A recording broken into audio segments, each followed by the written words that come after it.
ना जी कहते फिल्म नहीं रिलीज होने देनी, ये तो गदार है। कमाल है यार, कदे सरदार है कदे गदार है। मारूफ पाकिस्तानी अदाकारा हानिया आमिर और भारतीय पंजाबी मारूफ अदाकार दिलजीत दोसांझ की पंजाबी फिल्म सरदार जी 3 ने बॉक्स ऑफिस पर जनाब धूम मचा दी है। सिवाय भारत के इस फिल्म ने पाकिस्तान समेत दुनिया भर में अब तक 420 मिलियन रुपए कमा लिए हैं। अगर सिर्फ पाकिस्तान की ही बात की जाए तो जनाब पाकिस्तान में 40 करोड़ से जायद ये फिल्म कमा चुकी है और पाकिस्तान में सबसे ज्यादा कमाई करने वाली भारतीय फिल्म बन चुकी है, जिसने कैरी ऑन जट्टा 3 को भी पीछे छोड़ दिया है। जनाब इसका जो बिजनेस है वो आइंदा चंद हफ्तों में 60 करोड़ पाकिस्तानी रुपए तक पहुंचने जा रहा है। और जनाब इस हवाले से अगर बात की जाए तो हानिया आमिर ने तो कमाल ही किया इस फिल्म में। और अगर इस फिल्म की कामयाबी की बात की जाए तो मारूफ भारतीय पंजाबी अदाकार जो हैं दिलजीत दोसांझ, उनको दाद देनी पड़ेगी कि ना सिर्फ उन्होंने शानदार अंदाज में पाकिस्तानी अदाकारा का जो टैलेंट है उससे फायदा उठाया, बल्कि साथ ही साथ भारतीय अवाम, भारतीय मीडिया और भारतीय हुकूमत यानी मोदी सरकार के दबाव का भी डट कर मुकाबला किया और किसी भी सीन को चेंज नहीं किया, बल्कि भरपूर अंदाज में हानिया आमिर को इस फिल्म में दिखाया। और हानिया आमिर के जलवे ना सिर्फ पाकिस्तानी लोग एंजॉय कर रहे हैं बल्कि भारतीय और इंटरनेशनल ऑडियंस भी इसको बेहद पसंद कर रही है। दिलजीत दोसांझ ने ना सिर्फ ये किया बल्कि साथ ही साथ जब फिल्म कामयाबियां समेट रही थी तो वो अपनी इंस्टा स्टोरीज पर मुसलसल इस फिल्म की कामयाबी के बारे में बात कर रहे थे और तनकीद करने वालों और खास तौर पर मोदी सरकार का मुंह भी चढ़ा रहे थे कि आपने इस फिल्म को भारत में तो नहीं रिलीज होने दिया सिर्फ इसलिए कि इस फिल्म में एक पाकिस्तानी अदाकारा शामिल है, लेकिन पाकिस्तानी ऑडियंस और इंटरनेशनल ऑडियंस हमें मायूस नहीं कर रही और ये फिल्म रिकॉर्ड पे रिकॉर्ड बनाते जा रही है। इस फिल्म की कामयाबी में जहां दिलजीत दोसांझ का किरदार है वहां पे एक और शख्स का किरदार भी बहुत अहम है।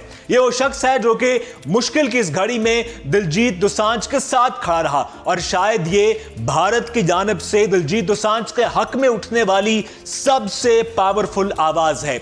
जी हां, मैं बात कर रहा हूं भारतीय पंजाब के वजीर आला भगवत मान की, जिन्होंने पार्लियामेंट में खड़े होकर ऐसे दबंग अंदाज में तकरीर की और मोदी सरकार को ऐसे अल्फाज में आड़े हाथों लिया कि मजा आ गया, जिसे पंजाबी में कहते हैं चस करा दी। आपको भी सुनाते हैं कि वो क्या कहते हैं। साडा कसूर की है जी?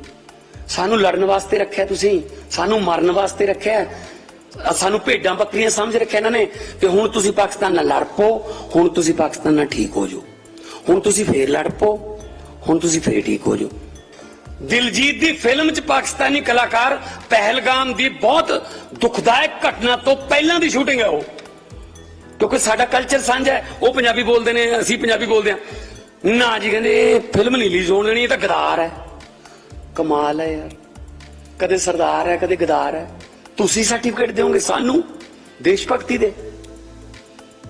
कृपा करके साडे नाल ये खेडां ना करो, असीं अक्के पे हैं। जी हां, सुना आपने, कभी गद्दार कभी सरदार। जी हां, यह है वो मोदी सरकार का दोहरा मायार जिस पर भारत के पंजाब के वजीर आला डटकर बोले, दबंग अंदाज में बोले और कहा कि हमारा मजीद इम्तिहान ना ले। मोदी सरकार को बराह रास्त मुखातिब किया और कहा कि आप हमसे हमें खेल समझ रहे हैं, ये समझ रहे हैं कि हम आपकी जो आप कहेंगे हम वो करेंगे। सिर्फ इस बात पे कि उस फिल्म में एक पाकिस्तानी अदाकारा है, आपने उस फिल्म को भारत में रिलीज ही नहीं होने दिया और आपने ये तक कहा कि दिलजीत दोसांझ को अब बॉलीवुड में घुसने नहीं दिया जाएगा।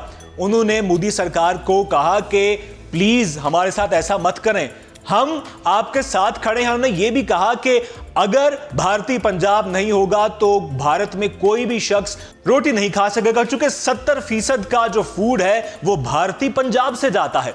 उन्होंने ये भी कहा, मोदी को उन्होंने ताना दिया कि जनाब 2015 में तो आप भाग के पाकिस्तान की बिरयानी खाने चले गए थे, लेकिन हमें वहां जाने की नहीं देते और हमारे जो सिख यात्री हैं उनको वीजा भी नहीं देते। लगता है कि भारतीय पंजाब के वजीर आला भगवत मान को भी पाकिस्तानी बिरयानी बहुत पसंद है। तो जनाब हम आपको वेलकम करते हैं, आप हमारे मेहमान हैं, आप पाकिस्तान तशरीफ लाएं, हम आपको जबरदस्त किस्म की कराची की बिरयानी भी खिलाएंगे और लाहौर की शानदार किस्म की चाय भी पिलाएंगे। चूंकि हम अमन पसंद लोग हैं, हम अमन की बात करते हैं। याद होगा आपको कि जब पाक भारत जंग छिड़ी तो जंग छिड़ने से कुछ अरसा पहले भारत ने ओचे हथकंडे आजमाना शुरू कर दिए और पाकिस्तानी आर्टिस्ट के अकाउंट ब्लॉक करना शुरू कर दिए। पाकिस्तान ने आपके किसी भी आर्टिस्ट का एक भी अकाउंट ब्लॉक नहीं किया, क्योंकि हम अमन की बात करते हैं, हम बड़े दिल के लोग हैं। हम चाहते हैं कि दोनों मुल्क मिलकर रहें, अमन के साथ रहें। और जैसे उन्होंने कहा कि भारतीय पंजाब और पाकिस्तानी पंजाब साझा है, यहां के लोगों का कल्चर एक है, बोली एक है, पंजाबी बोलते हैं, खाबे खाते हैं, खेल एक जैसे हैं, सकाफत, तारीख, कल्चर सब एक जैसी है। तो हम अमन के साथ भी तो रह सकते हैं, लेकिन मोदी सरकार को यह अमन बर्दाश्त नहीं होता। लेकिन भारतीय पंजाब के वजीर आला ने अमन का पैगाम दिया है, खुले दिल का मुजाहरा किया है, मोहब्बत का पैगाम दिया है और मुश्किल की इस घड़ी में दिलजीत दोसांझ के साथ डट के खड़े हुए हैं और कहा है कि हमारे साथ ऐसा मत कीजिएगा, हम फिल्में बनाते रहेंगे, पाकिस्तानी अदाकारों को लेते रहेंगे और एंटरटेनमेंट का सामान मुहैया करते रहेंगे। मोदी सरकार को कुछ तो शर्म करनी चाहिए इस बात पे। अगर आपने अब तक सरदार जी 3 नहीं देखी तो जरूर देखिए, चूंकि बड़ी जबरदस्त फिल्म है। हानिया आमिर और दिलजीत दोसांझ ने दिल जीत ली है। देखिए और बताइए कि आपको ये फिल्म कैसी लगी।